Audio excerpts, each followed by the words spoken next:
వేల సంవత్సరాల క్రితం చైత్రమాసంలో ఒక ఉదయం అయోధ్యలో సరయూ నది ప్రశాంతంగా పారుతూ ఉంది. కౌసల్యాదేవి ఒడిలో ఒక శిశువు జన్మించాడు. ఆ క్షణంలో దేవతలు పూరవర్షం కురిపించారు. ఆ శిశువే శ్రీరాముడు. విష్ణుమూర్తి స్వయంగా భూమిపై అవతరించాడు, రావణాసురుణ్ణి సంహరించడానికి. ఆయన తండ్రి మాటకోసం రాజ్యాన్ని వదిలాడు, భార్యకోసం సముద్రాన్ని దాటాడు, ధర్మంకోసం స్నేహితులను విశ్వసించాడు. రావణుణ్ణి చంపి అధర్మాన్ని అంతంచేశాడు.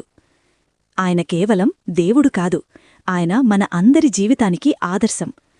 నేటికి కోట్లాది మంది గుండెల్లో ఆయన జీవిస్తున్నాడు. ఏ కష్టం వచ్చినా జై శ్రీరామ్ అంటే ధైర్యం వస్తుంది. ఏ నిరాశ వచ్చినా రాముణ్ణి తలిస్తే ఆశ మళ్లీ వస్తుంది. ఎందుకంటే రాముడు మన బలహీనతల్లో దాగున్న బలం. ఈరోజు శ్రీరామనవమి, ఆయన జన్మదినం. ఇంట్లో దీపం వెలిగించండి, తులసివేసి పానకం నైవేద్యం పెట్టండి.